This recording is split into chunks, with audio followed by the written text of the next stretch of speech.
This video is brought to you by Angelos. More about them at the end of the video.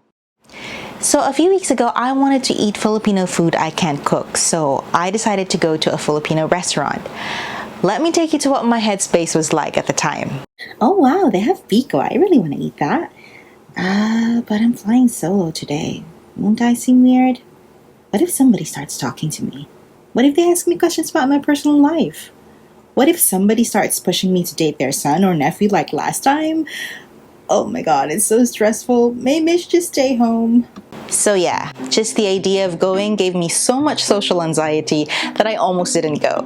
If you follow me on IG, you know that I eventually did after a lot of back and forth in my head. But this situation got me thinking. I travel solo quite often. I enjoy being on my own in cafes and restaurants. Why does going to a Filipino restaurant give me crippling anxiety?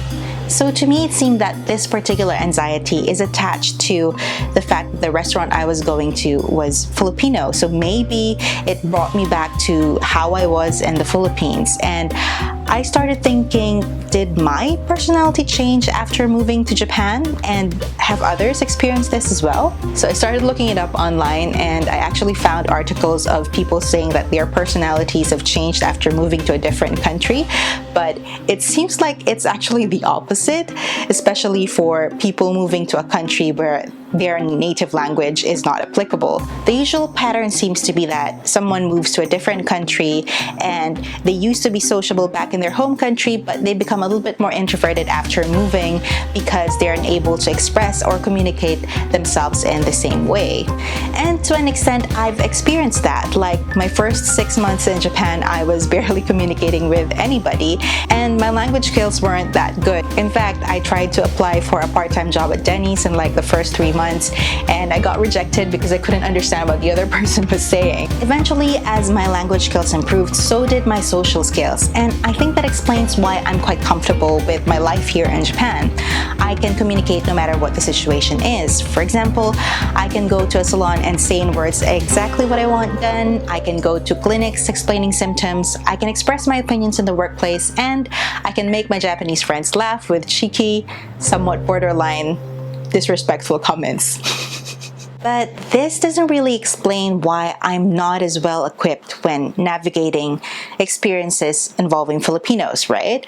I mean, I grew up with the language. I'm a native Tagalog speaker. Why am I not able to do the same? So is it perhaps Filipino culture that I'm not comfortable with? I mean, the Filipinos' concept of privacy is pretty questionable. It's very community-based, and sometimes there's a tendency to equate independence to indifference. But I don't think it's that bad that it would give me so much anxiety, right? After a lot of soul searching, I finally narrowed it down to this.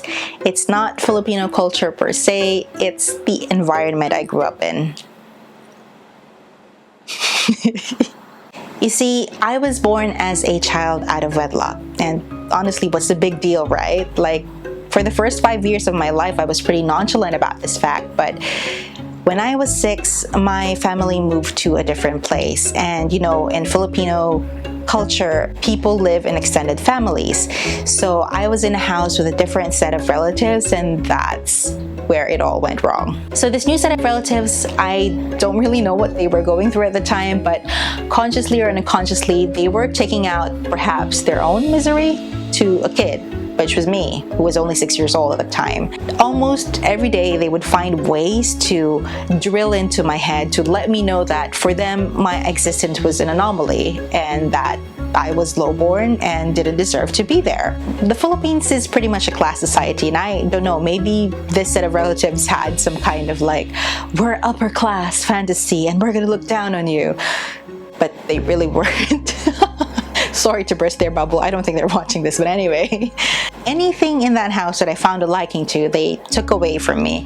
If I liked a TV show, for example, Sailor Moon, which only aired once a week in the Philippines, they would change the channel as I was watching. There was also one time that I took interest in this book that I would read every day and nobody else was reading it. It was pretty much just, display. Once they figured out that I really liked that book because I had no other forms of recreation, they took it away from me. They weren't even reading it, they just hid it from where it usually was. At times, I was told not to laugh or to smile, and obviously I knew better than to cry. And I was so uncomfortable in the place that I lived in that my survival instincts kicked in, and eventually I realized that the best way to survive was to not express any emotion, because emotion equals sign of living, and for them, I didn't have that right. Anyway, I'm sharing this story because it appears that the trauma that I experienced in my formative years still manifests to this day in ways that I do not expect. Coming here to Japan was such a fresh start for me. It felt like a clean slate. There was no preconceived notion of who I was or who I was supposed to be. I think the reason why I feel like I really started living once I moved here to Japan was because I didn't really have to hold back emotion any longer. There was no one who was going to throw things at me if I started laughing, and there was no one who was going to talk down at me and tell me that standing up for myself is wrong. But when I have to go to an environment where Filipinos are, I immediately go into self-defense mode. I feel like people are going to size me up or tell me that I don't belong. You see, most of the unpleasant experiences I've had in life took place in the Philippines and inside the home. So I really have a vague sense of what a safe space is in relation to the Philippines. Honestly, realizing this kind of makes me sad because it's not a very healthy mindset to have, even if it's not deliberate. Unconsciously, I'm letting the bat win when I have good memories from my home country. I have my mom and my cousins from her side. They are the very definition of family for me, and I feel loved and respected when I'm with them. I have my classmates from school, the friends that I made, they're all awesome in their own right. Even here in Japan, I've met Filipinos in grad school and the different workplaces that I've been to who are awesome, really kind people. And yet, here I am, still being held back by age-old trauma that I haven't come to terms with. The reason I'm sharing this story is because I think we can all learn something from it. I know there are a lot of people out there who are planning to move to a different country or a different location to escape something. And I'll be the first one to tell you that a change in environment dramatically helps.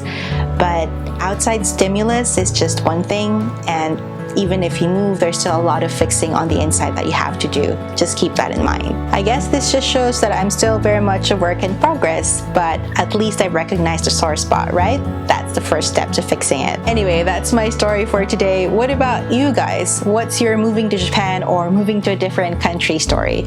Did you find any changes in personality or mannerisms? I'd love to hear stories of your keen on sharing. Hit me up on the comment section below.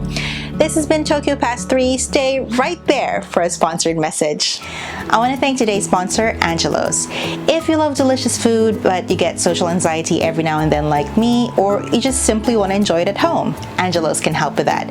Angelo's specializes in delicious bread and gourmet cookies, and if you live in Japan, you can order it online and have it delivered to your doorstep.